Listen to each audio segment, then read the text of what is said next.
When one plans a conference many months in advance and sets a date almost a year in advance, one isn't fully anticipating that it will snow on those very days that the conference occurs. So thanks for joining us last night and today. Let me just mention a few things.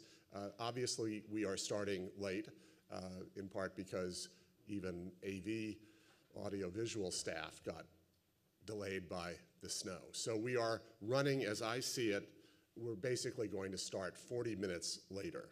So if you think about the schedule and add 40 minutes, to the schedule, that's where we're running. That puts us at an end at 6:40, unless Henk Ovink and I on our last panel cancel that panel. But I think we'll have some conversations in the end, and we'll see how that all works out. And for the stalwart people who will want to stay with us till 6:40 this evening, Henk Ovink and I and whoever else will be there. Even if it's just the two of us chairing that together for the two of us, we will be there.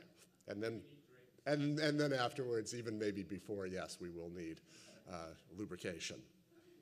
A few administrative details of what happens today. As it did last night, the conference is organized by panels, and the panels generally have 3 speakers, each of whom speaks for 20 minutes. Followed by 15 minutes of questions, comments from audience members, and then another 15 minutes of mediated, moderated discussion by the moderator with the panelists. Last night we didn't actually do that.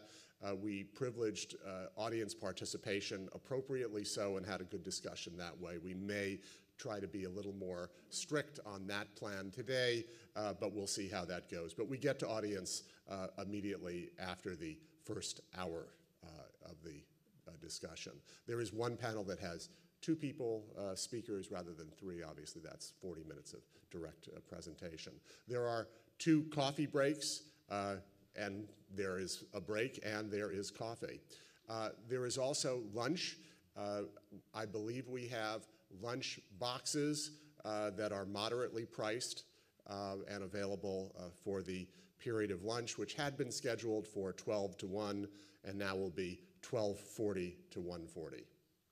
So without further ado, we'll begin. I have my first 15 minutes or so. I may run slightly on unless I actually pull myself off as the timekeeper. But in any event, let's begin today's program. As I said yesterday at the beginning, welcoming all of you, in this digital age, physical public space still matters. It turns out that revolutions still derive some of their juice from people gathering together in one space, proximate to each other and proximate to structures of power. That's the story, of course, of Tahrir Square, of Zuccotti Park, adding their narratives to the pages of recorded history. Physical public space has multiple ambitions and capabilities. Indeed, we ask a lot of it. We ask for enjoyment, casual and recreational activities. We ask for equality, enjoyment for those who can't as easily buy enjoyment. We ask for democracy and for beauty, symbolism, environmental benefits. So I want to throw a frisbee. I want to have a picnic with my family and friends. I want to read a book, or occupy, or skateboard, or sleep, and the many other activities, not all of which are compatible with one another. Indeed, multiple demands placed on public space have led to conflicting judgments about its performance. Depending on who you ask, public space is doing a great job or a terrible job. Recent park examples drawn even from what we saw last night in New York are very illustrative. Central Park, Brooklyn Bridge Park, the High Line, all together for some suggest a park renaissance. For others, they suggest unequal privilege in park design and park operation. Don Mitchell, the scholar, entitles an article, "The End of Public Space," putting a question mark on it, but of course the implication is that public space has ended. The pluralism of public space, with its multiple users, multiple providers, private owners, public owners, multiple intermediaries, designers, planners, users, and multiple analysts, theorists, behavioralists, can be overwhelming. Those interested in public space often speak past each other, a veritable modern-day Tower of Babel. There is the language of the designers, the language of theorists, the language of the environmental determinists, the language of the do-it-yourselfers, the language of the activists, the language of private owners and managers, the language of government officials. We, all of us in the public space area, often speak past each other. Did Henri Lefebvre ever read William H. White, or vice versa?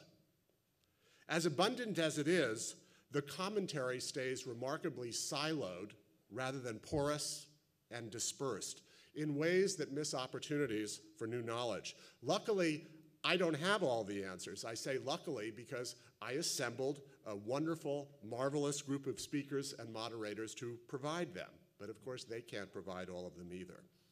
I entitled my brief presentation this morning, Composing Public Space, because public space is truly composed, but not by one composer. Who and what puts the public in public space? What puts the ape in apricot? What makes the muskrat guard his musk? Sang Bert Lahr, the Cowardly Lion, in The Wizard of Oz. And his answer was courage. We need a bit of courage, I think, and directness in discussing public space. So let me propose 3 ideas or propositions or inquiries to start us off this morning. My first proposition: should there be a human right to public space? A human right rises axiomatically, inherently, and inalienably from the very fact of being human. We are a rights-driven, some would argue rights-obsessed world, with too many rights promised and too few delivered. There's the Universal Declaration of Human Rights, proclaimed by the United Nations General Assembly, which articulates many rights, with many of them unrealized. Modern constitutions and legislation worldwide declare a right to housing, a right to food, a right to clean air, even a right to the city, all of which have been disappointed by the reality of performance. At least to me, however, it is not unimaginable to embed a right to public space in our thinking, aspirations, and ethical stance, if not in our laws. To some degree, it's already baked into the right to the city idea. Lefebvre refers to a transformed and renewed access to urban life. Harvey talks about it as a collective rather than individual right. It's already implied in many constitutions worldwide. In our United States Constitution, the freedom of speech, the freedom to assemble, the freedom to petition, all imply rights to be exercised somewhere, perhaps indeed in public space. And constitutional lawyers argue over the public forum doctrine, the public forum being a public space, and how government may or may not impose restrictions, including so-called time, place, or manner restrictions. So a right to public space is not unimaginable. What would the right do for people? What would it guarantee? The right to enjoy a space, to skateboard next to an older book reader who doesn't want that skateboarder next to him or her, to speak, to assemble, to petition, to occupy. Where would indeed one exercise such rights? Because now we have to talk about specific public space. Occupy occupations worldwide were very instructive about the ambiguities in this regard. Occupy Wall Street itself had an incredibly ambiguous occupation. For many, it was an irony that instead of choosing City Hall Park, a publicly owned park, it chose instead a privately owned space several blocks to the south. Because, as it turned out, it had more rights in the privately owned space than it would have in a city-owned park. And there were similar controversies worldwide, whether it was outside of St. Peter's in London or the Rose Kennedy Greenway in Boston, or with many of the Occupy occupations, which all ended up, to some degree, in court somewhere, arguing about what was the rights of the occupiers compared to the rights of the owner of the space, sometimes public owner, sometimes private owner. And by the way, what about private property? Interestingly, there are cases in the United States where even private owners of property have a legal obligation to allow some sorts of activities that they might otherwise not want. The Pruneyard case, a United States Supreme Court case, recounts how California's state constitution requires owners of malls, which are private property, to allow individuals who are shopping in the mall to also petition if they like, or even people not shopping to petition, as long as the mall is open to the public. So, if there were a right to public space, would that suggest that government has an obligation to provide the funding necessary to make the right more than an unfulfilled goal? Could individuals sue to enforce the right? And what's a right, after all, without a remedy, even as we have many rights without remedies worldwide? No matter what, how might we determine whether the right to public space has been fulfilled? What metrics or norms would we use? By quantity, square foot per capita? By accessibility, a space within a 10-minute radius or walk? By public investment, dollars per capita? Perhaps by quality of outcome, more difficult to measure. And indeed, if we drill down on what we're ultimately concerned about, which is quality of outcome, not just nature of input, what about equality of public space provision? There's a very interesting case called Beale versus Lindsay. It's an instructive case. Gertrude Beale, other African-American or Puerto Rican residents, and an association called Bronx Citizens for a Cleaner Park brought suit against the mayor of New York, Beale versus Lindsay, Mayor Lindsay at the time, complaining about unequal treatment of the park they used compared with other parks. Here's what the judge said in the opinion. Quote, "The maintenance of Crotona Park is almost non-existent. What was once one of the major parks in the city is now a mass of broken glass and litter strewn about. Most of the benches and fences are broken and non-usable. Numerous abandoned automobiles often litter the roads running through the park for days. Little or no attempt has been made to clean up the park, despite numerous requests by residents of the community. On the contrary, Van Cortlandt Park, Pelham Bay Park, and Bronx Park are kept in near spotless condition. During warm weather seasons, numerous park personnel can be seen removing the litter created by weekend crowds. Within a couple of days, these parks are spotless." So we have one bad park, 3 good parks. The court was very sympathetic, stating, quote, "While the availability of other parks, these other 3, is a factor worthy of consideration, it is not a complete answer, particularly to a complaint brought by citizens who may lack the means to transport themselves and their families to distant parks. Still," concluded the court, "we will not guarantee equal results." Quote, "The city has satisfied its constitutional obligations by equal input, even though, because of conditions for which it is not responsible, it has not achieved the equal results it desires. How much further to go beyond equal effort in order to redeem Crotona Park is a matter of municipal policy, not of constitutional command." To be clear, however, the absence of law, constitutional or otherwise, need not deter any of us in the public space field from seeing opportunities in the intellectual framing or assertion of a human right to public space. Here's a second proposition. Do we lack adequate knowledge about how to create public space or good public space? And depending on whom you speak with, public space is under-researched, over-researched, or both. We certainly know a lot, but it is siloed knowledge, siloed by disciplinary and professional field origins, methodological approaches, professions and professional cultures, attitudes, foundational theories, public space typologies, and oh, did I mention attitude? Let's briefly review some of these prominent schools, all of which have their own departments and cliques dealing with public space. There is the environmental determinism, behavioral, evidence-based school, arguing that public spaces can be studied, arranged, and programmed to produce desirable outcomes for users. Observe, ask, do, in that order. It's a version with mediation to some degree of the user knows best.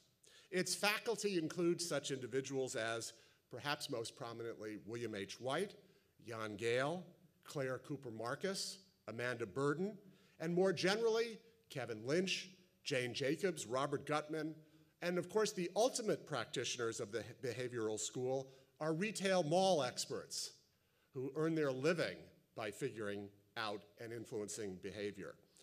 William H. White's wonderful, pithy book and film on the social life of small urban spaces is a doctor's prescription redeemable at the public space pharmacy.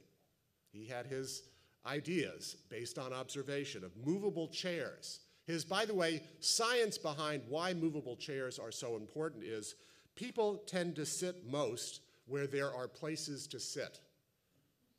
He also suggested food, trees, water, sun, all based on close observation of spaces, but then the leap to correlation. Indeed, correlation to behavior. And for some, all of this is a bit pat in the end. Decades ago, Berkeley professor Carl Sauer criticized the whole behavioral approach. Culture creates the landscape, not the other way around, he argued in the Morphology of Landscape. White might respond, I look first, then act. And indeed, the White school has been quite influential. And I did set up chairs in this room in a particular way, by the way, to foster more conversation rather than less with audience and speakers. Recently, there are some advocating on behalf of designing public space for protest, active democratic engagement space, a sort of speaker's corner on every corner.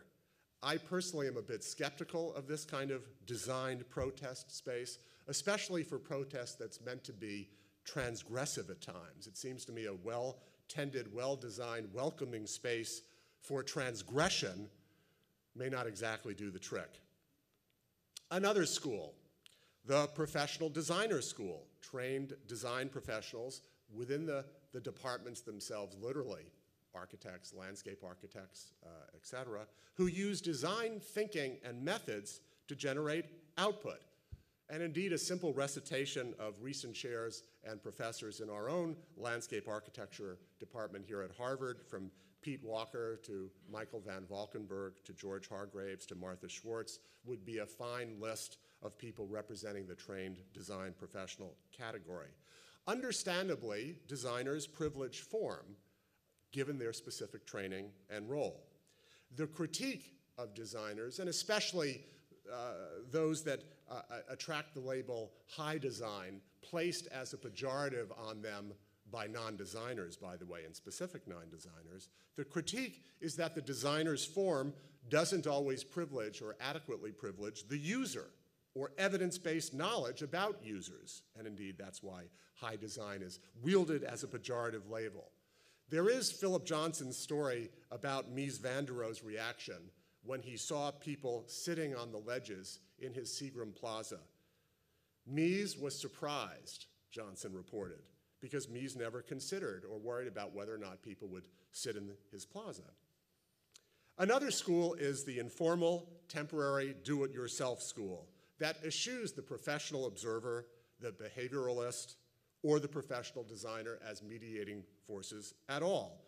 This school questions whether professionals and intentionality ever create public space, or better public space, than that created by the public, the counterpublics, the untrained, the do-it-yourselfers. Users know best, especially when they actively engage with a space. And this school offers a significant critique of the previous schools I described. Then there's the theorist school, Lefebvre, Benjamin, Habermas, Mitchell, Castells, and Soja, to name a few. Oh, and did I mention Lefebvre? Can theories be instrumentalized in physical terms? Need they be? How about a studio taught at a design school that asks students to design a Lefebvrean space? How different would it look from a Habermasian or Benjamin space? Often, the theorist's complex translated words become triggering metaphors for actual design, the millefeuille, for example, and when one has to wonder whether or not that's even within the intention of the theorist. The typological school, the school that divides and studies specific physical categories of space. Public space typologies too easily divide rather than unite or build public space knowledge. And I could easily plead guilty to that. I'm the POPs expert, after all, privately owned public space. And there are parks experts and sidewalk experts and street experts and pop-up experts. Annette Kim, Anastasia Lukaido-Sideris, Renya Ehrenfeucht, Mitchell Dunier, Canada's Bromley, all of them proudly proclaim themselves sidewalk experts. And they are because they've all written books about sidewalks, not that they haven't written about other things. And I am truly a POPs expert. But when I'm asked from time to time, is a mall a privately owned public space? Well, yes, of course it is. Of course it is. I used the phrase privately owned public space as a descriptive to spotlight what I saw as the key tension inherent in the law that had created a certain category of space. Incidentally, before I employed this phrase, they had been called popularly public open spaces, whereas I saw the tension as privately owned. We should all talk more, of course, because it is indeed all public space. And then there's the environmental school. Public spaces, especially the green ones, are part of a system, an ecosystem that can serve many environmental ends. From the biophilic design of Stephen Kellert to the ecologies of Stuart Pickett and Richard Foreman, to landscape and ecological urbanism, Waldheim and Mustafavi come to mind, our colleagues here at school. This is very much in the water. There's a pragmatic need now fueling this school because we need places that can indeed hold water. Well, with all of these schools, what about future research? There's a lot still that can be researched, even as we may be, in some areas, over-researched, we're also under. What do we expect of our public spaces? What do we mean by success of public space? How do we measure it? Do we really know what works and doesn't work for the multiple publics? What is the effect of public space in this digital age with digital? What about surveillance that turns our public spaces into something perhaps to avoid? At a time of frightening technological advances, how do we ensure privacy in public space? How can we create political constituencies rather than bringing lawsuits for equal access? The third proposition, as I come to a close, is ownership destiny? Is the identity of the owner or steward or manager of public space outcome determinative in terms of its use? Are privatizations and commercializations of public space the savior or the devil for the future of public space? I personally find this public versus private trope less than fully illuminating. I remember a young letter writer who wrote to then Mayor Giuliani in New York years ago after literally millions of dollars had been spent improving City Hall Park, and that young letter writer complained about no longer being able to pursue certain recreational activities in the newly prettified City Hall Park post tens of millions of dollars. That was a public owner suddenly restricting use in a way unanticipated. Is it really smart to oppose all private activities in public space, even when we know that many of them may indeed enliven public space activities?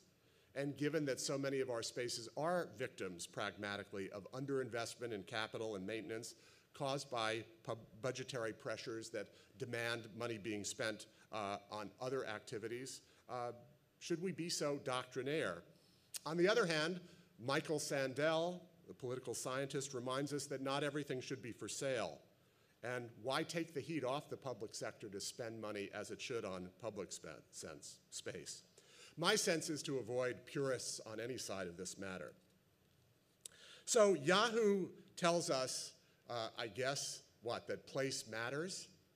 allegedly, as of this June, everybody will no longer be able to telecommute, and you all came here and we're not live streaming today. And I think in this building, we all agree and we all know there's something magical and socially crucial about providing places where people may physically gather. Physical is different.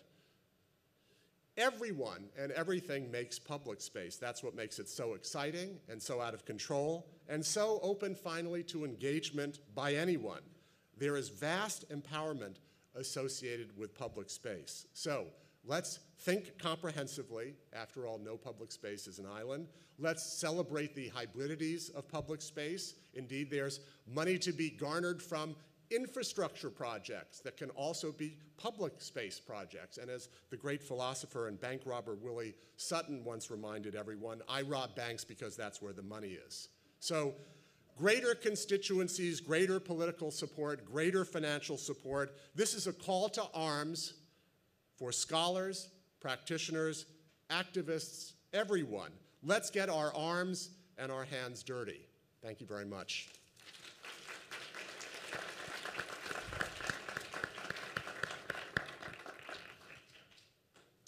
So good morning, everyone. I'm Neil Brenner. I teach urban theory here at the GSD, and this first panel has what, for me anyway, is a very provocative title, How Relevant is Theory? Since I teach urban theory, I think theory is relevant to everything. So we have three speakers on this panel. First, Adrian Blackwell of Waterloo, and also visiting professor at the GSD.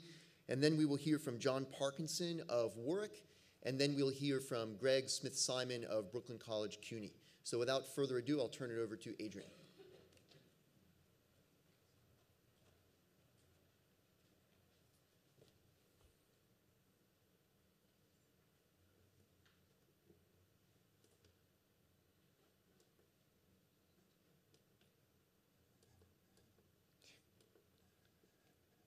Sorry, I'm not sure how this timer works here. Got timer. Start. No? Okay, good. I've got it. Thanks, Gerald. Thanks a lot, Gerald, for inviting me to speak at this conference. The title of my talk is The Paradoxical Structure of Public Space. How do I move forward here? Okay. What do we mean when we say the words public space? Public space has been an important concept for designers since at least the 19th century. One way that modern architects, landscape architects, and urbanists have brought meaning to their labor has been to work for a public rather than the private interests of powerful individuals. But we always seem to mean different things when we use the words public space.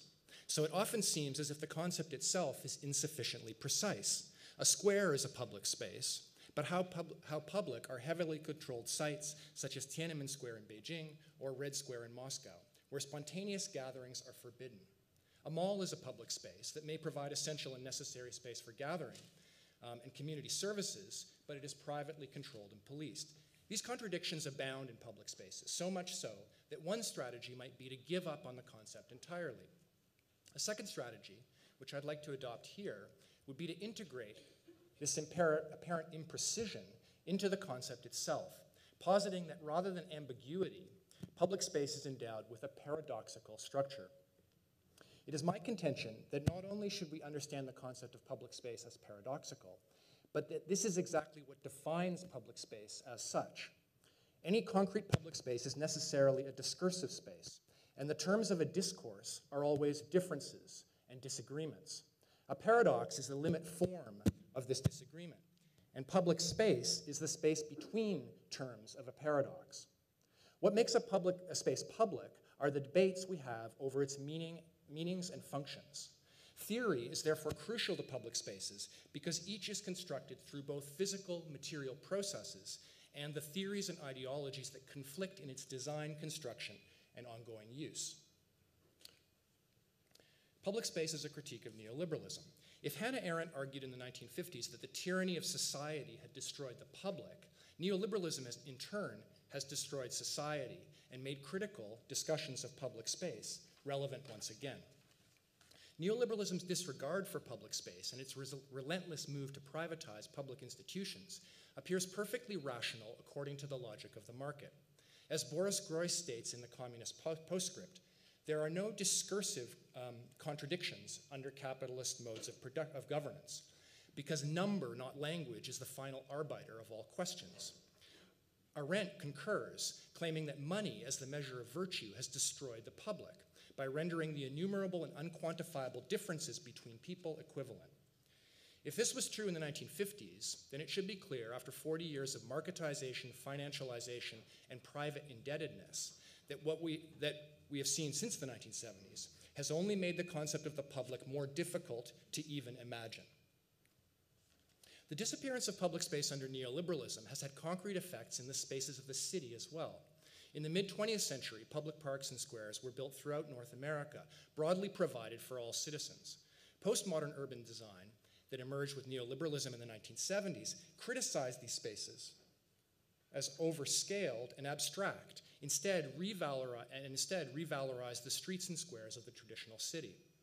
However, this emphasis on walkability and street life was in most cases confined to small, limited areas of redevelopment, contributing to larger processes of gentrification, while rendering this uneven development difficult to see. In The Urban Sensorium, Kanishka Gunawardena has made a powerful argument for the ideological nature of space, claiming that the immersive aesthetics of urban space make it a powerful ideological tool. We simply can't deny what we feel. The very selective gentrification of public spaces over the past 40 years has been a powerful argument in favor of neoliberalism, presenting the city as a smooth and coherent space, even as its social polarization deepens. One illustration of this phenomena is Toronto's Urban Design Handbook of 1997. Its guidelines emphasize the continuity and seamlessness of different buildings as the primary objective of public space design. All buildings should align, meeting common setbacks and eve lines. These principles, developed to give the city a sense of coherence, also cover over the social contradictions of the city.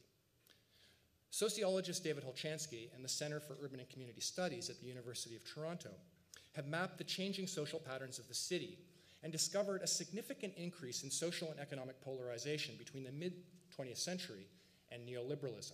In the 1960s, the average incomes of the city's downtown were a little below average. The north central city was above average, and most of the western and eastern suburbs were slightly above average income, with pockets of wealthy neighborhoods. In 2000, the average tracts have all but disappeared, and most cities live in a U-shaped band of below average income running from the northwest to the core and out to the northeast. The city's wealth has been further consolidated in the center of the city. These maps illustrate very clearly the way in which the economic polarization that has occurred since the 1970s has had significant effects on urban space, clearly indicating that the urban designs of neoliberalism, which claim to have produced more livable public spaces, have in fact produced a geography of severe inequality. The occupation and design of public space. In the context of its absence, public space has returned as something worth talking about. The most effective recent resistances to neoliberalism have contested the meanings of specific spaces, whether in Tahrir Square in Egypt, Puerta del Sol in Madrid, Zuccotti Park in New York, or Syntagma Square in Athens. These occupations have shattered the seamlessness of public spaces in order to illustrate their paradoxical natures. These spaces were used for traffic, not people, spaces for commerce, corporate lunches, or state spectacle, rather than political action. The protests involved an act of both physical and theoretical appropriation. People take over space, but in the process they rename and reinscribe its functions and meanings, forcing the contradictions that lie hidden beneath their smooth everyday operations out into the light of day. In these cases, public space is produced through action as an event.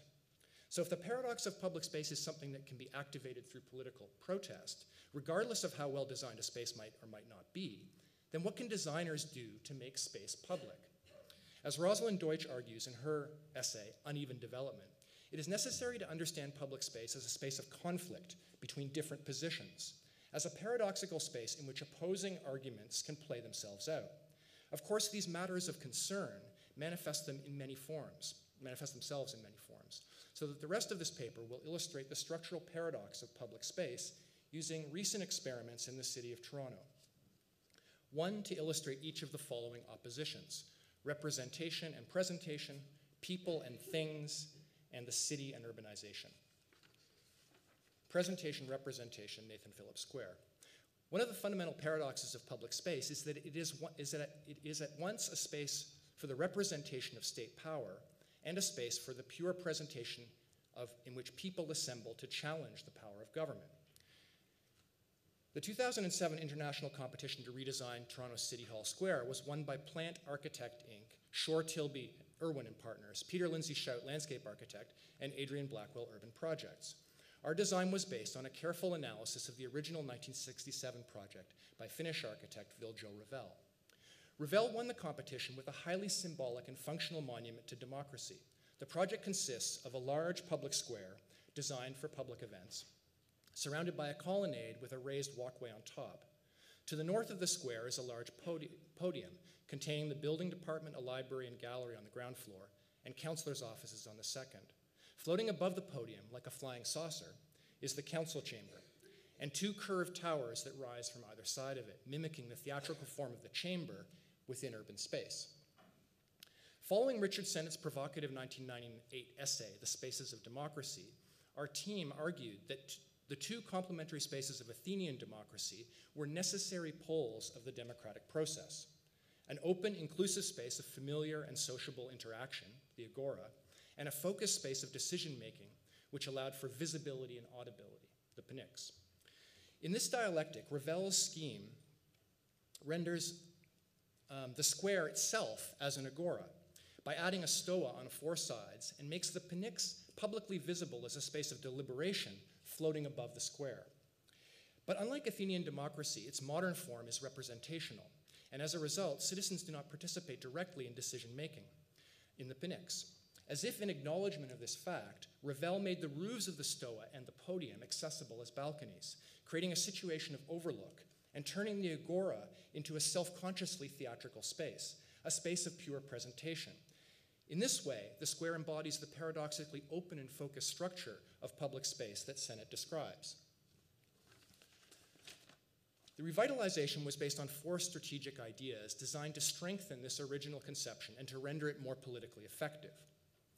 First, the square within the stoa needed to be empty of later incursions, such as the postmodern Peace Garden, in order to create a radical openness for events. Second, the spaces outside the stoa were designed for smaller gatherings beneath the shade of a healthier new tree canopy. These smaller spaces were understood as counter-public spaces in the senses that Nancy Fraser and Michael Warner give this word. Third, the stoa and podium have been strengthened as thresholds between these two distinct forms of space, making a much more pleasant space of occupation on two levels. Finally, the new and renovated architecture is designed to connect the stoa balcony to the square, so that the new Peace Garden, restaurant, and information pavilions all incorporate stairs and sometimes elevators. We see the strengthening of this three-part structure of open interior, intimate perimeter, and the threshold between them as a structure to activate the political potential of the original space, producing a space in which citizens can present themselves in the face of the self-representation of the state. Okay, people and things, Black Creek Community Farm. As Bruno Latour points out in From Real Politic to Ding Politic, or How to Make Things Public, discourses of public space have for too long focused primarily on the organization of people and their forms of assembly, forgetting in the process the non-human matters of concern that people gather to debate. In response, he questions how both people and things can assemble in one space. The urban food movement engages this paradox. In the last decade, Toronto's non-governmental food advocates have gained in strength and experimental energy. Dutoit Alsop Hillier, a firm of architects, landscape architects, and planners, recently designed two new sites for the distribution of sustainable food. The Evergreen Brickworks and Artscapes Wood Barns both exemplify a new mode of public space making, combining farmers markets, park space, playgrounds, and other programs, such as artist studios in one case and office space for nonprofits in the other. However, both of these projects are located in proximity to central, wealthy city neighborhoods, and neither problematizes the fact that sustainable and ecologically responsible food production is expensive and therefore not available to low-income people. Other organizations, such as FoodShare and The Stop, focus on this paradox more directly. FoodShare provides affordable food in low-income suburbs through mobile markets and a school lunch program, while The Stop is firmly embedded in a low-income midtown neighborhood, running a soup kitchen, community garden, and home food distribution program as anti-poverty action. One of the most promising new public spaces in the city is the Black Creek Community Farm, located in the city's northern edge, but well within the contiguous urbanization of the Greater Toronto Area, the GTA. The farm is surrounded by high-rise apartments and public housing projects in Jane Finch, Toronto's most notorious low-income neighborhood. The project is initiated by Everdale, an organic farm located in the green belt surrounding the GTA. But it is an exercise in assembling a coalition of actors with the power to produce a truly innovative public space. These include the Toronto and Region Conservation Authority, who has leased Everdale the land on the edge of the city, African Food Basket, Food Share, Fresh City Farms, an urban farm in Downsview Park, and a coalition of academics and food activists at nearby York University and at Ryerson downtown. Together, this team has designed a public space in a dense, low-income neighborhood far from the city center that practices sustainable agriculture, provides youth education and employment, and affordable, healthy food. The project is a great example of urban political ecology, thinking about ecological processes while including humans within them and confronting the paradox of sustainability and affordability head-on. Through its careful assemblage of local partners at different scales, with diverse perspectives and knowledge, the project is able to combine things, plants, animals, buildings, rivers, and institutions, and people together in a single public space in ways that the autonomous plans of designers are rarely able to do. Okay, this is the final example. City urbanization, tower renewal. In his recent book, The Possibility of an Absolute Architecture, Pier Vittorio Aureli claims that the concepts of city and urbanization should be seen as opposing conceptions of urban space. He makes his argument by returning to the classical origins of these two ideas in the Greek polis and the Roman urbs. The Greek walled polis is the original site of politics. Aureli claims that the city limit is the precondition for politics. The urbs, on the other hand, is designed as a camp that is infinitely repeatable across a territory. It is by definition unbounded. Aureli argues that the definitive conflict between these two conceptions can be seen under capitalism, where the city and politics have been eclipsed by economics and urbanization. Realizing that the city can never be recuperated, Aureli argues for architecture as a bounded form that can resist urbanization through its articulation of limits, rendering the paradox of politics and economy visible in its opposition to the city. While Aureli's statement of the problem is compelling, the claims he makes for resistance seem less definitive. One of the most interesting recent urban projects in Toronto is tower renewal. The proposal was generated at the University of Toronto's Faculty of Architecture, Landscape, and Design by a graduate student named Graham Stewart. After graduation, he continued the project with ERA Architects and the City of Toronto's Planning Department. The proposal begins from a series of observations about the city. First, Toronto has more buildings over 10 stories than any city in North America except New York. Second, these towers are distributed evenly so that most of them are located in suburban neighborhoods. Third, these buildings are well located on arterial roads in proximity to both existing and proposed transit corridors. Fourth, despite their locations, their urban forms do little to define the streets they sit on or provide much-needed ground-level programs. Finally, these buildings are poorly insulated, so much so that each apartment leaks more energy than a typical mid-century bungalow. Based on these observations, Tower Renewal argues that these buildings constitute an incredible resource of housing that simply needs to be better insulated, while its sites need to be redesigned to relate better to streets and open spaces, such as ravines, in order to substantively improve the condition of many of the city's lowest income neighborhoods. Learning from the hard work of activists and critical geographers, this proposal participated in a Copernican revolution in the local design community and the general public's understanding of the city of Toronto.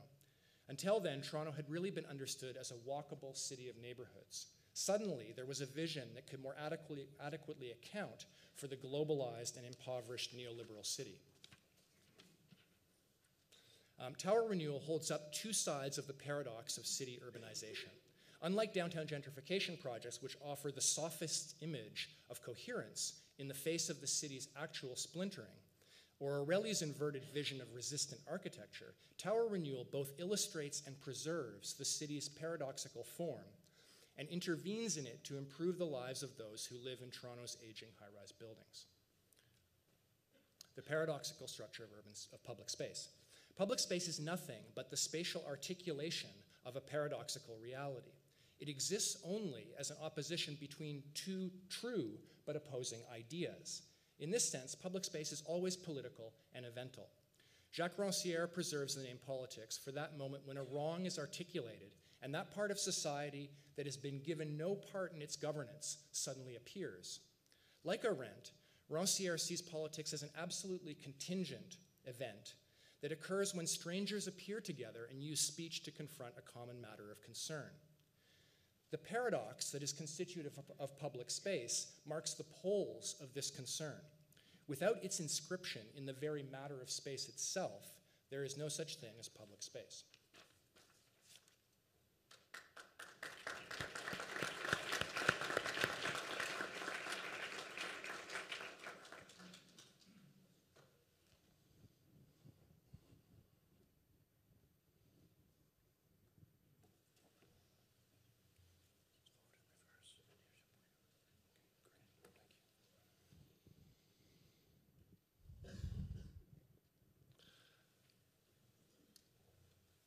I'm afraid this is going to be a bit of a change of gear. I'm a political theorist, and political theorists love words.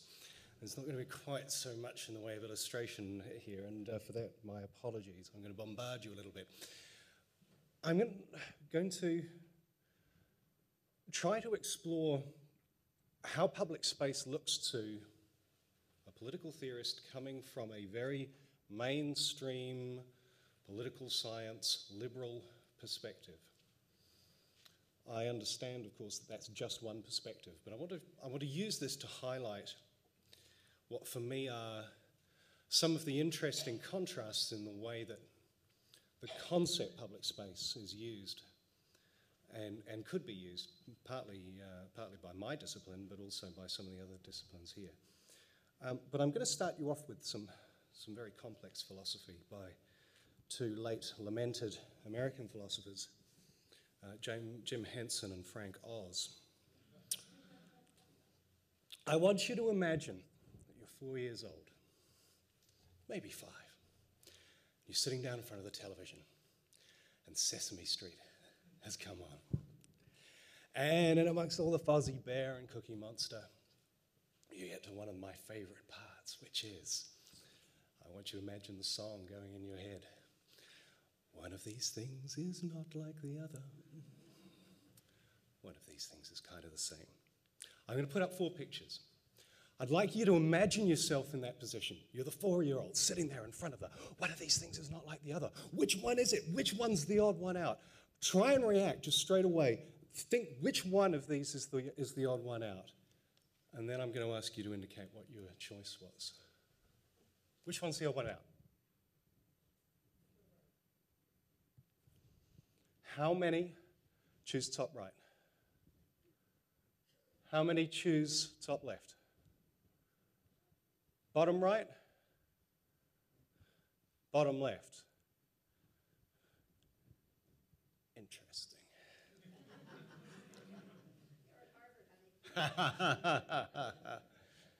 You fell into my cunning trap. My choice, top right. And I'm going to try and explain to you why relatively quickly. Now, if I reset this clock, I will keep track of my time.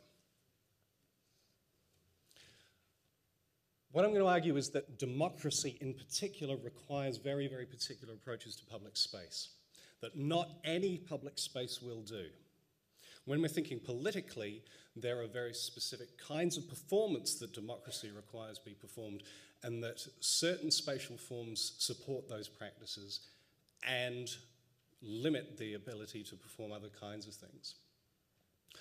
But that common definitions of public space, ones focused around openness, accessibility, and so forth, are not sensitive to those needs, not sensitive to the tensions we find in real space, and thus support practices which limit democratic performance. Now, I want to be clear about this. I'm not claiming that a lot of the writing on public space is not aware of the problems, is not aware of the tensions, is not aware of the fact that certain kinds of performance cannot be performed or are limited in certain kinds of space. What I'm claiming is something more narrow. It's that particular theoretical approaches rob branches of the literature of the ability to convincingly challenge those limitations, can rob people of the ability to critique effectively. And this is partly to do with the fact that I'm a liberal theorist, but the very concepts of public and private are liberal concepts. I want to play around with that a little bit. So, standard definition. Open, accessible. Open access of people, practices, relative freedom of activity, and implying what's called a negative freedom. Freedom from the control of others, as opposed to a positive freedom in Isaiah Berlin's classic discussion, which is freedom to do something, an empowerment to do a particular form. But, standardly, these kinds of freedoms conflict. The freedom of the skateboarder to go charging around like that can conflict with the freedom of the slightly slower gentleman to get around safely without having his hip broken by the oncoming skateboarder. So we need a system of freedoms, in the words of John Rawls, that is consistent with a like freedom for all. This does not mean anything goes. Freedom on these terms is negotiation. The sorting out of conflicting freedoms so that we all have the ability to exercise the maximum possible consistent with a like freedom for all, an equal freedom, not just individual go for it kind of ideas of freedom. The other major trope we find is this idea that public space is characterized by unscripted encounters with strangers, and we find this right across the literature on public space. Kim Dovey, Margaret Cohn, Margaret Laughland, Ali Madanipour, and so forth. Don Mitchell mentioned before. And in part this is because of the roots of a lot of the literature on public space in classical sociology and classical urban sociology, particularly starting with Georg Simmel, looking at the journey from the village or the rural environment into the city and noticing the changes in the way that people interact with one another. The fact that in a small community you know each other, you have rules, you have norms, you have community, you have Gemeinschaft, and then you move into the city and find that a bunch of strangers now need a different set of rules, a different set of norms in order to operate together. And so the marker of publicness in this kind of work is that you cannot control who you encounter, and that produces certain kinds of behaviors, but produces responses from landowners and so forth who then want to control the kinds of behaviors that are useful to them in a more marketized environment and so forth. And so there's a lot of critique of, as a result, the controls that markets, as we heard from Adrian, then impose on otherwise free people and stop them from engaging in this relatively unscripted, controlled way. Let me now try and contrast that with a very standard political account. And if you look at this politically, from a political science, liberal point of view, public space can mean or the public indeed can mean four very different things. We tend to start with the public as a noun, rather than the public as a thing, as an adjective, and tend to think of demoi, groups of people, rather than demos, a single entity, counter-publics, as well as the public authorities.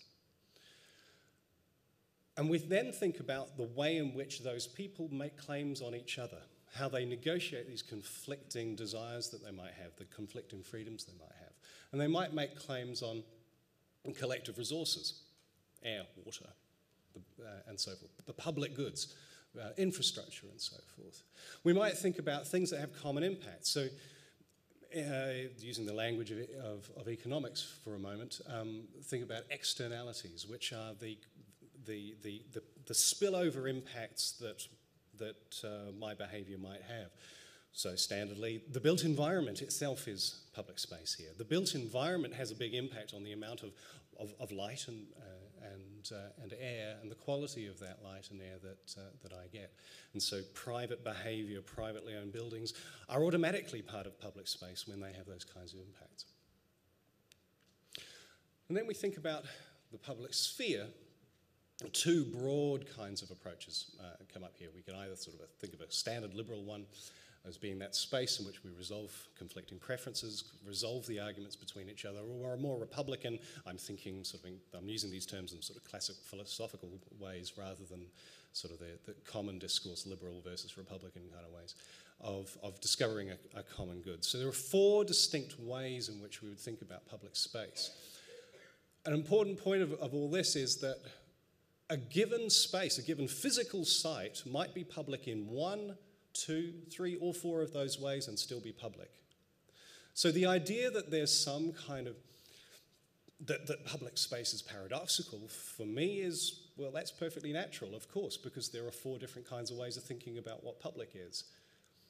The idea of privately owned public space is not a particularly troubling idea because public can mean 4 different things. And that's not terribly difficult once we get our heads around that. Well, let's think about, okay, specifically what kinds of space does politics require? What does democracy require? I found this sign yesterday. It just tickled me. I'm so angry. I made a sign. Yeah. I'm symbolizing. I'm signifying my anger. And there are a variety of roles that we play here. We represent ourselves as demoi. We represent ourselves as claim makers. We make statements about ourselves as citizen. I am a rights holder. I am a claim maker. I am someone who has a right to make these claims upon you, upon the collective in some way. And I should be treated with dignity for doing so. But that role is very, very different from my role as consumer, shopper, moviegoer, going to the game, or my role as player, my role as dog walker, my role as child entertainer, which is my main role in the weekends. We play very different kinds of roles. And what I'm going to argue is that those different roles have different spatial requirements, and when we're thinking politically, there are some very specific ones. I'm going to walk through them quickly now. The first one I call narrative space. And narrative space has almost limitless requirements. Narrative space is called into being whenever people gather together to talk politically. So in this kind of space, might be around the kitchen table. It might be in a bar. It might be here, in this room. It might be on the bus. In Switzerland, I have friends who say this kind of space exists on the train, especially the route between Zurich and Bern, when you've got the public sphere and the formal and the informal all gathering together, commuting home, and discussions breaking out on the train between ministers and staffers and other members of the public. It tends to be ritualised, proceduralised when it's an unsafe topic, but what counts as an unsafe topic varies from place to place. You know, I live in Britain, I'm a New Zealander, but I live in Britain, and it's very noticeable to me that the category of unsafe topic is an extremely expansive one in Britain. The safe topics are the weather, and that's about it. In New Zealand, it's a little bit more expansive. In Australia, it's, pretty much anything goes. No worries, mate. Well, up to a point, actually. But hey. So what counts as safe? What counts as, who counts as a stranger is itself culturally determined and will be limited. So what counts as narrative space will vary from place to place. We ought not to think that this is a universal. It's not. But narrative space is very distinct from claim-making space, and I want to emphasize this. Claim-making space is when people narrate and tell stories about their experiences, but there's a follow-up, and the follow-up is, and something ought to be done about this. It's when we tell a story about, oh, my mum, she had a terrible experience when she went off to the hospital. It was appalling the way she treated her. Isn't it terrible that that hospital is so bad? What ought to be done about that? We ought to get together. We ought to make a difference. And when public claim making is the requirement, then different priorities kick in, different demands kick in. First demand, visibility. It's got to be visible to other members of the public. It's got to be visible to other members of the demos, particularly attentive publics, and by that I mean media, interest groups, and so forth. You need to do it in such a way as to enhance the dignity of the claim makers. The claim makers themselves are making a status claim, they're making an identity claim. It's to encourage others to see that this is a claim worth making. People like you think this. Come, join us. People like you are being heard. Come and add your voice. It's partly about conveying reasonableness sometimes, but it's also about emphasizing the justice of a claim. And the third thing is about eyeballing the powerful. You have to feel listened to. You have to feel as though your claim has been delivered to those who can make a difference. If you feel as though you're not engaging, then shift site. If you feel as though you're not being listened to, people shift tactics. So again, this is not just about saying something, it's about getting a sense of being heard and being responded to in some way. There's deliberative space. This might be quite working space. It might have public elements, it might have private elements. It would be the places where we test reasons, where we give reasons, where we build coalitions around ideas. But sometimes it's just thinking space. Space to think through ideas. And then you might have decision and scrutiny space. I take the view that in a democracy we need single decision spaces, single stages that themselves should be open and accessible, so that the arguments for and against different proposals can be tested in public. This is part of the demand of public reason, that saying something in public has a disciplining force.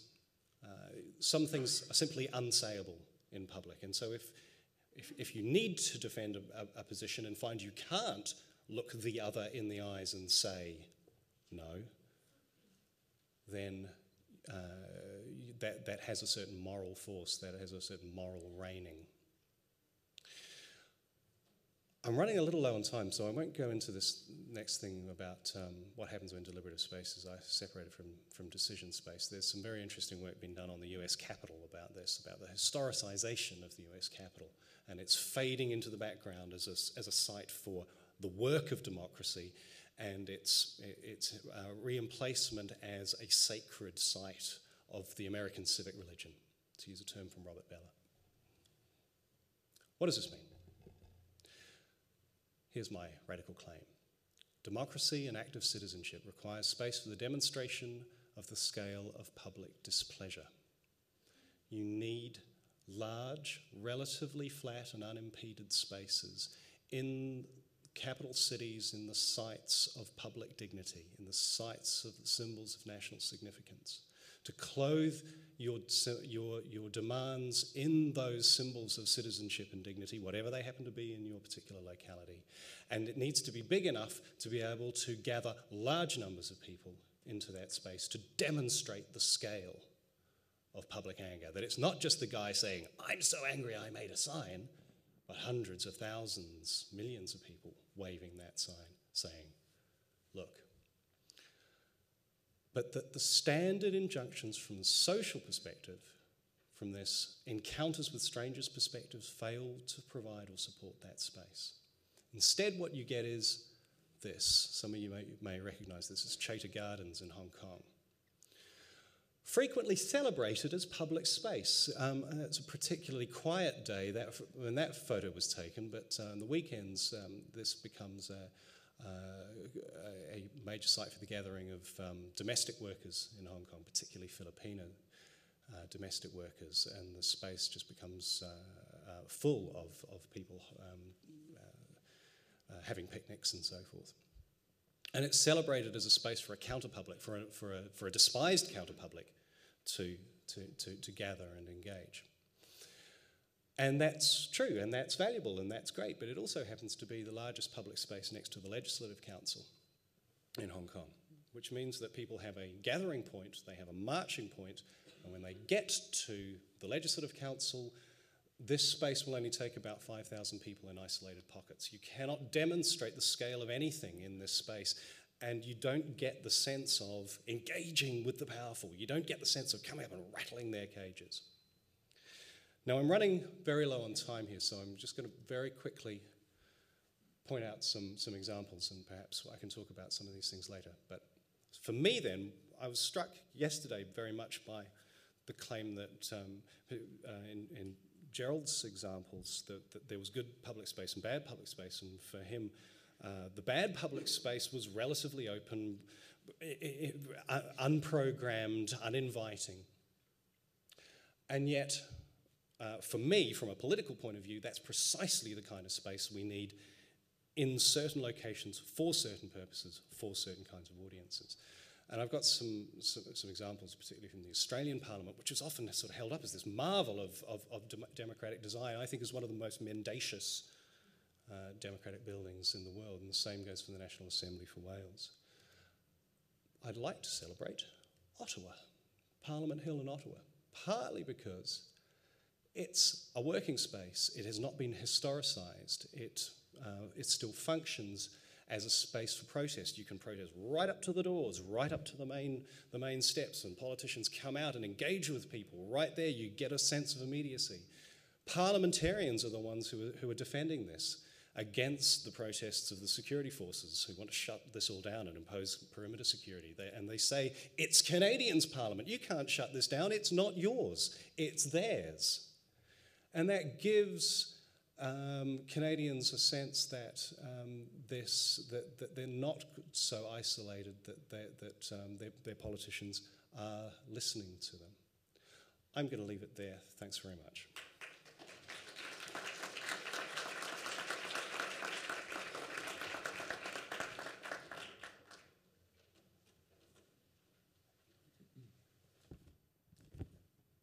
If you could leave the lights on, I shudder to think what will happen if I talk about theory and everybody's in the dark. You'll be able to see my pictures, I think. Okay. And was there a magic button to turn it off? The screen? No? Okay. All right. Well, thanks, everybody. Thank you, Gerald, for organizing the conference and inviting me. We've already, I think, had some very interesting conversations. I work as an urban sociologist, and when I do that, I try to synthesize theory and the field observations that I've done of New York City public spaces. So I want to use that to talk exactly about how theory might be useful today in the actual production of public space. And I was thinking primarily of three theorists, some of whom have been mentioned already, Henri Lefebvre, David Harvey, and Hakim Bey. Now, Lefebvre, of course, initiated the spatial turn in Marxist theory and was looking at space much the way that Marx had looked at modes of production, that just as each society has a distinctive mode of production, they have a distinctive mode of production of space. And so something like capitalism shapes space physically, conceptually, and symbolically in recognizable ways. Harvey builds on this, right, and argued that different forms of capitalism have shaped space differently so that we can have a neoliberal space, a postmodern space. Hakim Bey, who I hope I'm not offending him, I think is a madman.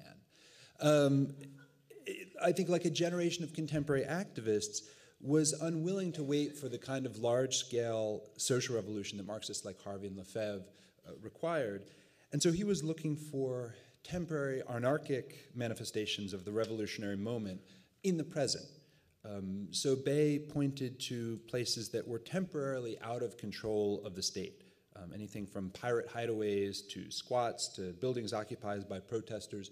And he called those temporary autonomous zones, places where the normal state-imposed authority didn't apply, where users could experience, if only for a moment, what liberation really tasted like. So there's a problem. These authors are all good for critique, but how can they be used to build?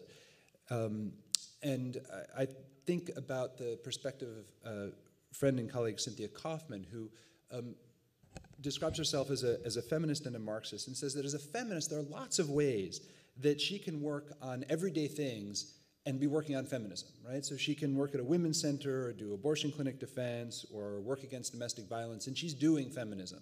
But it's a lot harder for her to find ways to do Marxism, because most of the things that she can do in the 21st century United States, at least until recently, felt like sort of reformist, liberal distractions from a larger social project. And in her writing, Kaufman has argued that we should be able to find things that are done in the here and now, perhaps at a smaller scale, that count as the sorts of things that would be doing Marxism for her. And in the same way, I think we want to think about ways that Harvey and Lefebvre are useful not just as critique, but in everyday practices. In that respect, Dolores Hayden has certainly been able to do that with feminist theory. I always love this illustration. I grew up in the suburbs, and I remember seeing this in undergrad and realizing that you could take theory and redesign the suburbs I grew up in a radical way. She identifies these sort of series of small-scale changes to suburban developments that could create a more feminist landscape, right? Please, lights on. Honest, I'm not that interesting. So the question is whether these theorists' work include recommendations for the actual real-life production of public space. Most of you have probably seen this before. Haven't this illustration? No? Okay, fine. Turn the lights down for a second. This is great. You've got the classic, lots with the individual houses, and then she sort of walks you through and says, well, if you wanted to, the first thing you could do is make the individual lots smaller and create this shared communal backyard, and that might provide community space and play space for children. And then if you got really ambitious, in the third example, you would introduce a whole bunch of different things, and she suggests that the shared space in the back could have laundry facilities, it could have elder care and daycare centers, you could have food services, you'd have a village green, and this walkway around it, so that without having to bulldoze the entire suburbs, you've created this radically feminist space, in a space that by her analysis, I think correctly, was clearly a sort of patriarchal space that left very little opportunity for women to exercise and oppress them in pretty obvious ways if you've ever had to do a load of laundry. So again, the question is, can we use other sorts of recommendations in real-life production? And I think Gerald's example poses it squarely, that he can imagine giving, or is, I guess, given students this assignment, right, to draw a space inspired by theorists. And take a moment now with your favorite theorist to do that, right? I mean, what would a Lefebvrean space look like? What would a Harvey space look like? And I think that the results are probably dissatisfying, right? And with good reason. And it's a great exercise because it sets the problem up so clearly. But does that mean that our conclusion is that theorists don't matter? Well, I would argue that they do. And so to walk ourselves out of this conundrum, I think it's useful to remember that to Marxist geographers like Harvey and Lefebvre, the point of theory is to illuminate, articulate, and resolve the key conflicts and contradictions in the production of space, right? That they're not useful on that blank sheet of paper that's so terrifying. They're useful in the conflicts of the production of space. So we probably would not find a use for theory in the classroom because there are no social relations of production of space, right? There's no client, there's no owner, there's no developer, there's no local politician, there's no community group. Theory of this sort doesn't tell you what to do in a vacuum, but in relation to others' designs for the space. So there are a couple examples of how spaces, I forgot to start my timer. There, I've got 20 minutes from now. I'll let you all out early, like I said to my students, and then we go over. But theory is illuminating in practice, right? And I think of two examples from my work on the privately owned public spaces that architects gave to me. One is about when the Uris brothers were developing 55 Water Street, which is where the elevated acre you saw pictures of is now. And before it would look like that. It was a horribly barren space. But initially, Larry Halperin had been hired to design the space. And Larry came from the West Coast. Larry was known for his people plazas. And that was his theory of public space. So it was not the Uris brothers' theory. And when they saw his designs for a people plaza, Larry was fired. And nobody knew until later that Larry was actually the Urst brothers' first cousin. And so what do we learn from this? That blood is not thicker than theory, right? In another example, the developer, Mel Kaufman, was inspired, supposedly, by a visit to a planning school in the 1960s, where he was exposed to the sorts of ideas that the students were interested in and developed distinctly different spaces. I think, do I have a picture? Yeah, here we go. Some of these classic Mel Kaufman spaces. I was fortunate enough to look at the archives, the William White archives at the Project for Public Space, where Fred Kent is. And when Holly White talked to Mel about some of his spaces, he said that Mel confided in him as if a great secret that the spaces, the buildings with these plazas were renting out faster than the competition spaces. And so from this, we see that theory has implications for design, for use, for family, for return on investment, right? So what sorts of conflicts, then, do we want to look at if we want to apply theory? Well, Harvey suggests that we should look at social movements, right, and not at theory. He's discussing the right to the city movement, which was always sort of fascinating to me because it's a term that comes from Lefebvre, and I thought, you know, God, did these community activists actually read through Lefebvre and seize on this idea? And Harvey cautions against, in his analysis, turning to Lefebvre too readily. He says, if over the last decade the idea of the right to the city has undergone a certain revival, then it's not to the intellectual legacy of Lefebvre that we must turn for an explanation, as important as that legacy may be. What's been happening in the streets among urban social movements is far more important. Harvey argues that there is a demand, and then that theory can help us understand how to respond to that demand, how to make something productive out of our own dissatisfaction with things. So I want to consider social movements' relationship to different kinds of space that are implied by these theorists. And to do that, I sort of worked on a typology of space. I've used it in other settings as well, and I think it's appropriate here. Fran Tonkus has a great description of public space that brings us to this sort of continuum or twofold table.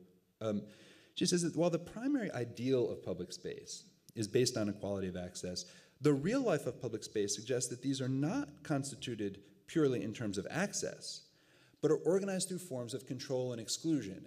And in perhaps dialectical way, I found that understanding space was always useful.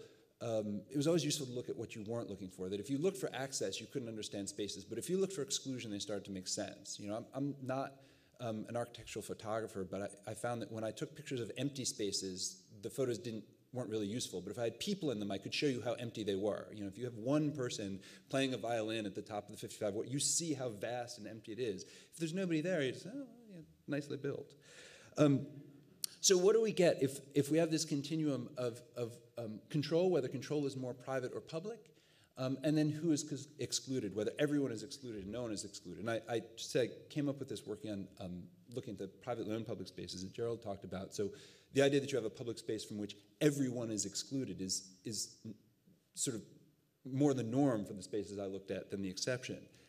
And so I came up with these different typologies, and I want to focus today on the three in white: community spaces, autonomous spaces, and popular spaces, as spaces that have potential for the sorts of social transformation that these theorists are talking about in conflict or dialogue with other sorts of interests. So let's talk about community spaces. Community spaces are places where members of some self-styled community are the ones who control the space. So you can think about a community garden, a street corner in some sort of ethnically homogenous neighborhood, the Knights of Columbus bar out in Gerritsen Beach, Brooklyn. These are all community spaces. They are places where you foster and build community, where community is performed. These are postmodern spaces of identity formation and sometimes of politics. I'll mention with the caveat, I think public space is really dangerous, and community spaces too, that community spaces have an inherently exclusive potential since they rely on this us versus them category. Now, as an example, one of my favorite of community spaces was developed by the Architects Renewal Committee in Harlem. And when the plans came out for the State Office Building on 125th Street in Harlem, which is now I think where Bill Clinton's offices are, it was initially a sort of classic tower in the plaza design. And by the time construction came around, the residents were very much in objection to it. And what Arch did was to do exactly what theory should do. It's an example of planners taking this demand, this dissatisfaction, developing it into a plan for the built environment. And what you see is that while as it was built on the right, it's that typical sort of open public plaza, which incidentally is never used. People sort of line the edge along the street, and then the inside is, good for parking alien aircraft or something. On the series of designs that the Architects' Renewal Committee did, they were creating not public space, but very conscientiously community space. This was a fairly nationalist phase in the sort of Afrocentric community movement. And so you had these walled off, the sort of street curtain was maintained with buildings. You had a sort of arched entrance that you walked into, and then you had a plaza, which is hard to see in this archival drawing, a plaza on the inside. That entrance was to make clear that it was not public space for everybody. It was community space for members of the Black community, and to be used for the people who are using the spaces inside, right? That were using the daycare center and that sort of thing. So that's community space. Popular space. Here's Boston Common, one of the favorite places to splash around this summer. We can think about Harvey's right to the city here. What does theory propose for design? Well, again, it depends on the social context. In the 1960s, privatized spaces were designed with no amenities and no users. So I think the response was to invest in amenities so that someone could use them. By the 1970s, developers wanted filtering mechanisms to selectively welcome people into shopping mall type spaces. Well, then you have to think about open access and the removal of those filters. If the privatization parks conservancy movement is interested in historical renovation to the Olmsted era, I think it's reasonable to start thinking about why you wouldn't do historical renovation to the Moses era or the WPA era. I'm not a Moses booster, but I think that there are some political components to design that are at least worth exploring again. And then we have this autonomous space, right? Which I should say that, autonomous spaces, I can give you a technical definition, but to me it is a visceral experience. If you've ever been in a space that was taken over and the cops can't get there, you feel it in your gut. I get butterflies. And to me it's a moment of great excitement and fear, right? You feel like something really great could happen, or that they're gonna hit you over the head when the cops get back and this is really gonna hurt, right? Again, that there's real danger there. And Occupy Wall Street is clearly an example. During the fall of Occupy Wall Street, I was giving a talk on my book, The Beach Beneath the Streets, on privately owned public spaces and protest movements. And there's a guy in the audience who got really excited to learn that there were pops along Broadway in the theater district. And he said, this is terrific. We'll have an event called Occupy Broadway, and we'll have 24 hours of live theater. And it'll be fantastic, and no permit. And they did it. Right, at this point, the cops are like, right, we know you get to use these spaces whenever you want, no permits, we're just going to stand here. If you could get away from the fire exit, that would be nice, right? And I have to say, if my little book triggered the takeover and occupation of a corporate office building by theater people, then I think that in favorable social context, theoretical work can clearly create spaces that foster similar sorts of innovative and creative uses of public space. So what are the implications here? I think that there are very different kinds of spaces that we need for organized everyday and political purposes. And in the recent past, each one of these three were vilified, right? Considered the leading threat to elite. So, popular spaces, public parks, were too wild because they were too public. They're too unmanageable, right? We had to replace them with private partnerships because parks were too expensive and they conflicted with the ideology that the public couldn't provide any amenities. It had to be the private sector. Community gardens, right? Community gardens in New York, anyway, became such valuable symbols of non-commodified community that their defense by gardeners stood in the way of gentrifying real estate speculation, right? And Giuliani vilified community gardens. Imagine today that politicians and real estate developers and executives must pine for the good old days when the biggest threat in public space came from people who are tending tomatoes and butterfly plants, right? And then we have Occupy Wall Street's autonomous spaces, right? After 50 years of these unused bonus plazas, we realize that it's not that they don't have a use, that the obvious use is challenging corporate power, right? They just set a stage for that sort of thing.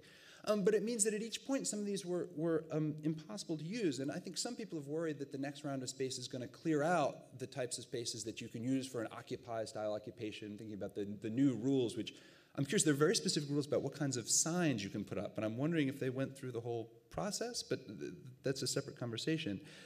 But it means that if spaces, for instance, like Zuccotti Park become verboten, I think that what we can do is be adaptive, right? So that if developers are afraid of those mass takeovers, then you can create intimate community spaces. A basketball court in the middle of the central business district is something I've been waiting for a long time, or a playground next to it for a low-income housing project. If you don't want to make office plazas that make it sort of corporate headquarters obvious targets, well, maybe we need to promote payments to develop public parks a few blocks away. Those are still valuable spaces. And I'm not saying that spaces can be designed for so that a protest springs up there, right? I mean, designing public space for its radical potential is like designing an East Coast building for a tornado, right? I mean, you can do it, but it's a low-frequency event, and you're probably not going to get to see it come into the space that you design. Instead, I think that theory and activism tell us that there's not one kind of space, that there are several. And what's interesting is that in my study of bonus plazas around office buildings, I had found over the last 50 years that developers were at the vanguard of new public spaces, right? That they figured it out first. So that gentrifying spaces showed up as early as 1975 at that Citicorp mall. But theorists trailed by almost a whole generation and didn't figure out that gentrification would become such a significant force until later. Today, for the first time, it's conceivable that thanks to these recent protest movements, people armed with radical theory can actually move more quickly and deftly than the structural speculators, the real estate developers, in altering the landscape. And if that's so, then planners and others who are attentive to the current social conflicts and who are concerned with social justice and equality, if those planners, if we're flexible, then theory can help us continue to develop public spaces with insurgent and therefore truly public potential. Thank you.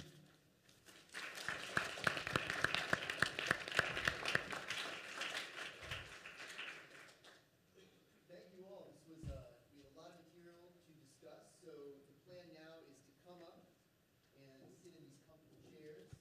And I think we can turn the lights on now. We're going to open this up. We have, according to my watch, about 20 minutes. And what I would propose is that we just open it up. And the way that I like to do this is that we actually collect a lot of questions, and then we'll turn it over to the panel and ask them to select which one they would like to reply to, and maybe we can do a few rounds. So I would just ask if before you ask a question, just a reminder to please kindly identify yourself so that people know who is asking. Yes, thank you. I'm Barbara Paley, and I'd like you to. You need mics? Yes, we do. Is there a mic? Sorry. I'll just shout. I'm Barbara Paley. We're recording, so we can just. For posterity. Want my mic? Do we have microphones or? Here, in the meantime. So, I'm Barbara Paley. I'd like you to address what's next for Occupy. As I travel around the world, I see all kinds of Occupy movements. What are we thinking of for America and for our democracy and for our privacy? Okay, let's take a few more. Who else? Yes. Hold on a please. second. We've got the roving microphone.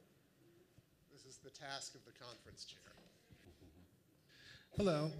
I'm very interested in this topic of the relevance of theory to practice. My name is Gary Demetric, and I'm the president of the Association of Cambridge Neighborhoods. And I find myself in planning discussions all the time, but I don't have any formal training in urban planning. What should I know about this stuff? Great, thank you very much. Let's maybe take a couple more. Yes, in the middle. Hi, Damien White, RISD. Just an observation on our second talk by John Parkinson. I'm really struck between a kind of a disconnect between what's actually happening in actual existing democracy in Europe, for example, and how you've envisaged democracy as and democratic space as places where people can encounter. It just seems to me that a reasonable reading of what's going on in Europe requires a kind of post-Fukuyama vision that liberal democracy might not be the endpoint in history, that there's a profound series of institutional crises occurring at every level, that we have nation states like Spain now with nearly a quarter of the population unemployed. We have got political crises in Italy, even Britain, which are systematically raising the question of whether that 1990s liberal vision actually holds water at all. So I think, do we not need to actually open up our accounts of the possibilities of public space, maybe beyond how you were envisaging? Thank you, Damien. Let's take maybe one or two more. Maybe we should privilege this. We need to sort of have a spatial equilibrium in this room. So we've been privileging the middle. Anyone on the side want to throw something into the mix? You scared them. Yeah, we've scared them away. Okay, well then I'll throw something into the mix, which is, sorry, Hank, did you want, no. Oh, you saw one. Well then, please, Ignacio. Thanks. My name is Ignacio Farias. I had a question about perhaps another tradition of thinking about public spaces. It seems to me that all of those presentations were like focusing very much on claim making, political identities, and so on. There is another sort of way of thinking about public space, which is related more to anonymity, to the right to indifference, not to the right to difference and to express my own identity and my claims, but also the right to indifference, to be anonymous. And this way, is it working? Yeah. Yes. And this is not apolitical. This is connected to a different political figure, which are not interest groups or classes or social classes and so on. It is connected to the figure of the mass and the urban masses that act irrationally, that do things that contest morality and do all type of crazy things like burning buildings and so on. So I would like to ask you about this other way of thinking about space as a more, perhaps in the Michel Certeau kind of way of thinking, a more vectorial space of intensity and so on. Thank you, Ignacio. So before we turn to the panel, I'll just throw in one other distinction, maybe to clarify, maybe to complicate. We're talking about theory in so many different ways here, and there's at least two layers of this. One layer is theory as a guide to how you design public space. And that's obviously an important layer of all three presentations. But there's another layer of theory in this conversation, which is using theory as a guide to interpreting the broader context within which public space is produced and used. So in other words, theories of capitalism, theories of the state, theories of the public. And both of those are interconnected, but that's at least a distinction. Peter, did you want to come in? Or you're just giving us the mic? Yep, quickly. Please. I'd be interested in any comment on the design of anti-democratic public spaces, for instance, under fascism, and is the difference one of theory or of design? Yep. Thank you, Peter. So why don't we turn it over to the panel? Thanks, Doug. So I don't know, should we just go, do you want to start, or should we just go this way? Let me jump in with the Occupy question, because I think that's easier, and John has to save democracy in Europe, so I'm going to give him another 30 seconds. That question, by the way, is terrifying to me. It was really well posed. I see the shadow of Lord knows what. So in terms of the Occupy movement, I think there are a couple things. One, Occupy clearly showed us, as we've been discussing this conference, right, the value of space. And what I think was fascinating was that, people have complained that those issues have been raised before with no attention, and that protests have happened in public space without the same attention. And that I think that the movement captured people's attention in part because they were physically holding space against obvious opposition, right? And that got a level of respect in a way, in a much more important way, that Egypt, the government of Egypt didn't need Tahrir Square to function, right? You can operate the country without that, but the fact that that space was held toppled the government. So I think that that's an interesting indication of the importance of public space in an oppositional way. But having followed these sorts of movements before, in New York, Reclaim the Streets, and elsewhere was a predecessor to these. What happens is, and the movements, the protests against the WTO, shutting down the WTO in Seattle in the late 90s, protesters will come up with a strategy it will work, the police will quickly learn how to prevent it from ever happening again, right? So you get one shot, and then you never get to do that thing again, right? They use preventive arrest or whatever. So it sends the protesters back to the drawing board for, on average, about 10 years before they come up with something good enough to actually seize space. And the Occupy movement continued through the subsequent 2 years, but in smaller protests wasn't able to capture people's imagination. I have a bunch of graduate students who are doing research on Hurricane Sandy right now. And in the Rockaways and the coastal communities of Brooklyn, the Occupy movement, I think, has gotten to the next step. It's not spatial in the same way, it's spatial in a different way, which is that residents in these low-income African-American, middle-income African-American, and sort of white ethnic enclaves of those water areas saw these, sort of anarchist, hippie-ish outsiders show up and greeted them with skepticism, right?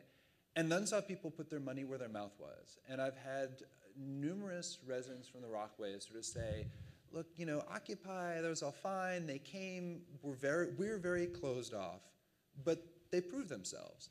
And I think that for the movement, that has been the next point where they are building a series of alternative networks and establishing their bona fides as being people who can actually deliver stuff, right? I mean, the general consensus was they'd worked better than the Red Cross and that FEMA was bringing stuff to them to distribute. And if that's the case, that means that the next step, I mean, they're still, a student of mine is doing a muck out with them this weekend, right? They're still doing physical work there and doing design, so that the next way in which Occupy will interact with space is in the redevelopment of those communities. And I think that their democratic model and the need to think about space leads to some really complicated questions in these communities that are vulnerable, that need to be rebuilt in certain ways. I think that it's been a step forward for the Occupy movement, but the design thing, which so many of you in the room have expertise in, is going to be a real interesting challenge for them. Thank you, Greg. John. Yeah, it's solving the problems of the world in 30 seconds or less. I'm fascinated by Occupy for a couple of reasons, and one of them is to do with their substantive program, which focused very much on procedures. It was a way of making decisions, a way of collective action. But I desperately wanted them to have read their feminist theory from the 1970s, because they made the same mistakes and could have learned from them. They tried to be completely non-hierarchical, completely egalitarian, no substantive commitments in advance, rotating spokespeople. And these are disastrous tactics when you want to engage with an outside public who isn't a true believer, who doesn't understand these modes of operation, with a media who needs a spokesperson, with a camera, with a lens that will take one person, that creates media stars who then become resented by the general populace because nobody picked them as the leader. What does she think she's doing, suddenly putting herself forward like this? There's a very familiar path that was trod not just by the women's movement in the 70s, but by workers' cooperatives, going back centuries, right? These are old stories. And so part of me wished that they'd been aware of a greater range of theory, that they'd been aware of a greater range of discussion of these kinds of issues. And I presented, and that's part of my response to the question about liberalism. I mean, I presented one, and a very stripped down, very unnuanced alternative view of public space.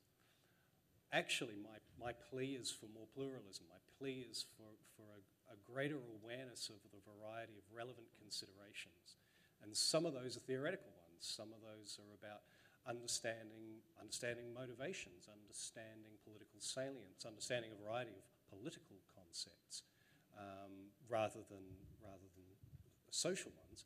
But then also engaging with people, looking at, observing the world, seeing how people are behaving, not thinking that we can design public space purely in our own heads, sitting in our own drawing boards or in studio, but that we create these designs, we offer them out, and then people use them or abuse them or ignore them as they see fit. I was quite a fan of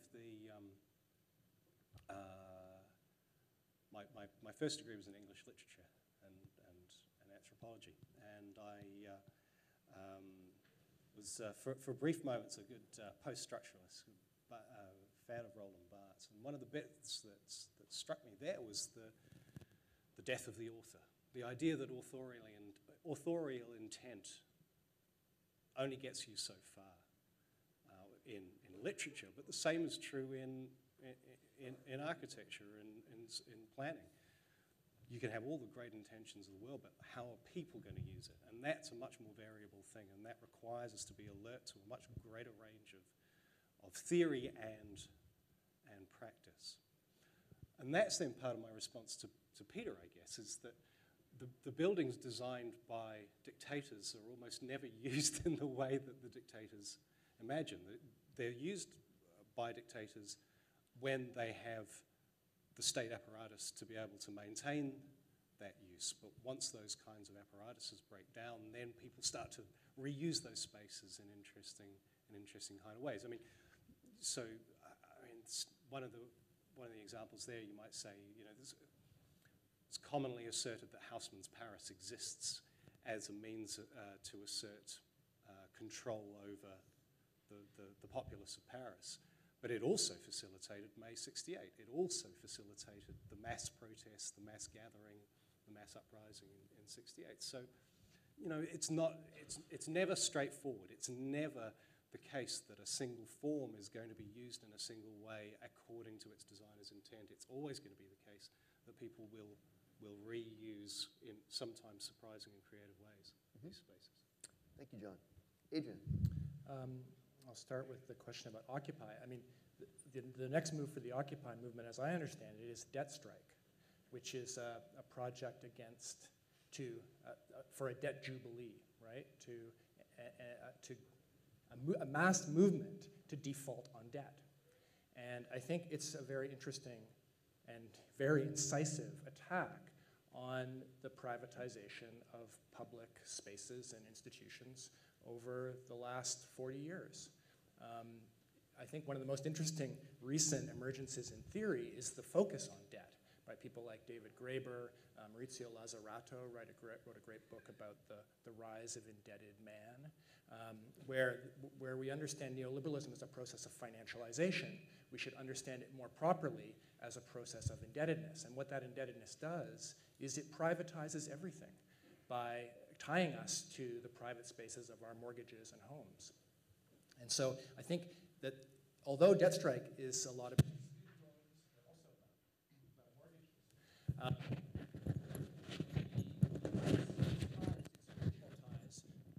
to the problem of space, where the financial crisis starts with the subprime crisis and the problem of housing and the disappearance of public housing.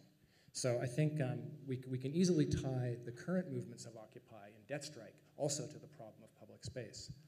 I wanted to take up this question of indifference. I mean, I think within my proposal about the paradoxical nature of public space, the paradox of privacy and publicity is one of the ways I'm interested in thinking about publicness. It requires a kind of anonymity or privacy in order for it to function. And obviously we live in a world where privacy is becoming less and less possible in a sense. And what does that mean for different kinds of action? A great example of this for me is the protests against the G20 meeting in Toronto a couple of years ago.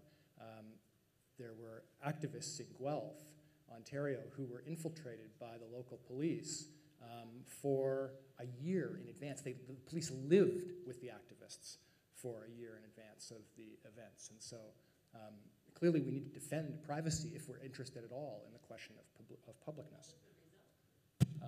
They're in jail. The activists are in jail.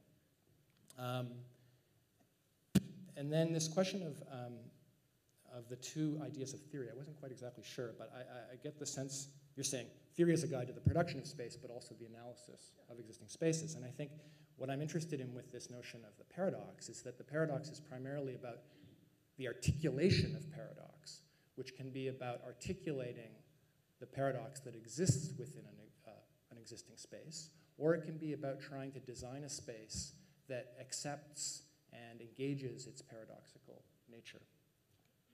And so I would say the same thing about the fascist space. In general, I think of in the opposition between presentation and representation, fascist space is a pure space of representation, of state power, in a sense. But it can be subverted through people's presentation in that space. It can be activated as public space. So according to my definition, it's just not public. There's no fascist public space as pure space of representation, because I'm only interested in public space in the articulation of its paradoxes. It only appears through the articulation of its paradoxes, whether that's through protest or through design. Thank you very much, Adrian. So Gerald, we have a question for you, which is a temporal question rather than a spatial one. And that is, should we do another quick round and take 5 more minutes, or should we try to stay on the already slightly delayed schedule? I'm sensitive to the fact that the final panel, given where we started, is not going to end until 6:45 p.m. So I leave that to you. So I have a theory for that, which is no coffee break for 15 minutes. So we'll capture 15 minutes. So you have 10 more minutes, Neil, with your speakers and with the audience to continue this. And at 11 o'clock, we will resume till 12:30 for panel number 2. And we'll be a little late on lunch, but that's all right. Okay, so let's do another round then. Yes. Thanks, Doug. We'll pass around after that. I'm Charles McKinney. I'm the urban designer for New York City Parks.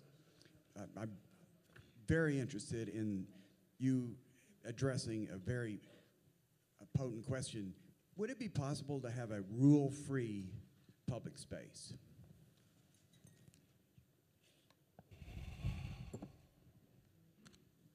So well,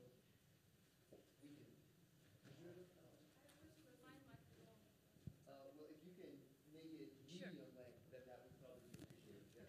Hi, my name is Ipek Roloff. I'm a Mellon postdoctoral fellow at Mount Holyoke College, studying on urban morphology and environmentalism. So my question is about different contexts, different parts of the world. And I know in the world there are regions where urban renewal projects are administered by state, and the state does not care about public space. In fact, can be very diminishing the public spaces and paradoxes in the favor of manipulating market values for the buildings and consuming market sectors. So what is the hope for those people, those public, to reclaim those public spaces and paradox, including still continue being paradoxical? But then the second question is, how could theory be informed by those kind of anomalies in the world? Great, thank you. There's actually a question right behind you, Henk. I was triggered by Greg to, my name is Henk Ovink. I have a long title, so I'll just keep it at that.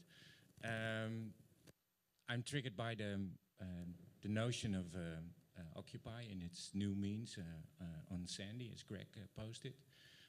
I wonder if you could elaborate a little bit on the innocence of the designer and the design in the process, because we talk about public space as it is, the result and what happens, but before it's there, there's this role. We talk about a dictator, but the designer is part of the process as well. So can you explore a little bit on the role and the innocence or non-innocence of the design? Okay, thank you. Yes, please. Hi, this is probably a question for John and more of a provocation. I guess I really appreciate your plea for organized public space for democracy, but it seems like to me that public space is really space where you don't need explicit permission to be. And when it comes down to the question of democracy, is it really the boundary where the government interacts with this quote-unquote public, which is more important than the boundaries of the space or the qualities of it or the size of it? Because sometimes I feel like it's more important that that structure be disrupted in protest for the expression of democracy than the actual laying out and design of a space given to people to do so. So let's take maybe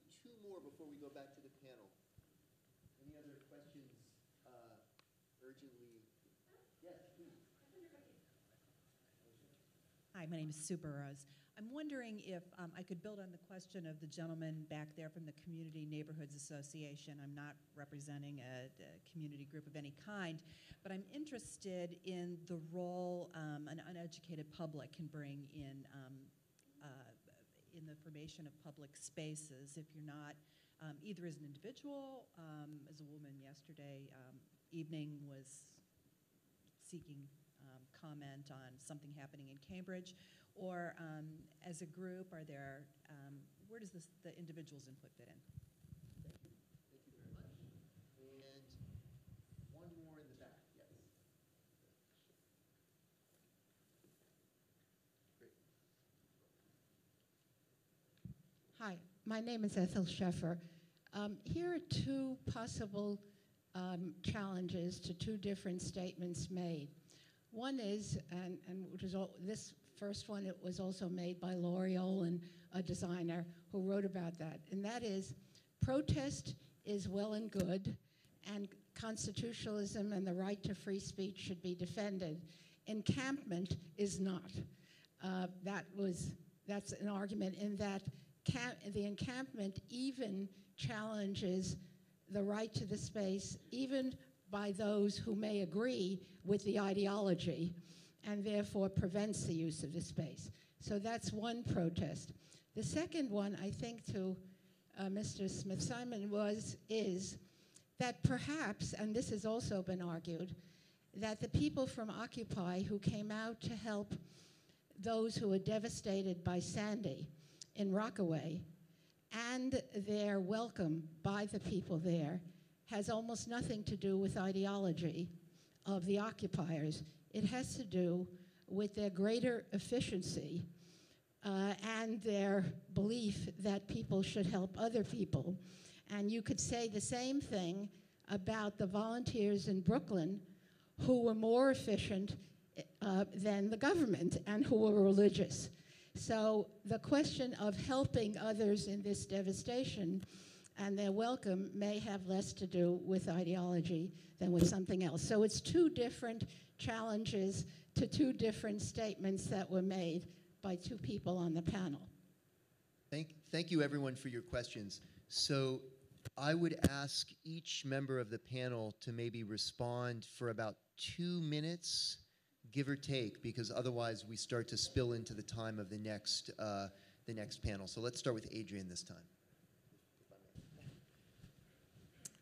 Okay, I'm going to just make some general comments that hopefully touch on some of the different questions. There was a question that I don't think I quite got all of your question about the paradox related to market value or speculation in the city. And I think I mentioned both Boris Groys and Hannah Arendt and their claims that capitalist space is generally, it can't be public in the sense that I'm defining public, simply because capitalism is not interested in discourse. Arendt says it's not interested in the public because money overshadows the differences, the subtle differences that are required for publicness. And Groys says that capitalism is a space in which only numbers mean anything. And so there's no argument that can be had under capitalism. There's no discourse that can be had, and therefore things cannot be public. So, I mean, I guess what I was trying to say with that is that neoliberalism has simply exacerbated that fact, and the speculation of the city makes publicness a really difficult thing to produce, in a sense. But this speculation in the city also produces a kind of gentrification, and I also mentioned Kanishka Gunawardana's work on the ideology of space. And I think these areas that are intense spaces of speculation really change the way we understand cities in general. Like, we can walk around cities like Boston, Toronto is a great example to me, and we can feel like in the last 20 years, they've become incredibly rich. Like, people are so well off, and the city is so beautiful, and it has so many new places. But in fact, as I tried to point out with these maps, that's really not the case at the scale of the metropolis. And so I'm saying that these spaces are highly ideological. They change the way we think the city works. So the Chinese city is a wonderful example of that. In its massive development, we think that China is always radically transforming towards enrichment, but that's also not the case. So I would say the designer's not innocent because the designer participates in the production of this ideological space and can choose to make spaces which illustrate the paradoxes that underlie the smooth space of ideology. And I think the examples that I tried to show, try to do that in different ways.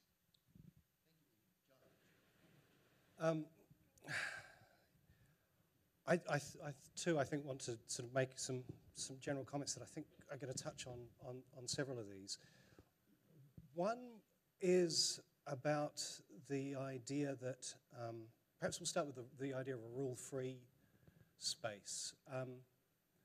No, I don't think there's any such thing. I don't think there can be any such thing. I mean, this is again one of the insights from 70s feminism, is that you take away the overt rules and what replaces it is the covert rules. And whose norms are being emplaced, whose norms are being enforced. And it tends to be the usual suspects. It tends to be the people who have power and influence in a society more widely.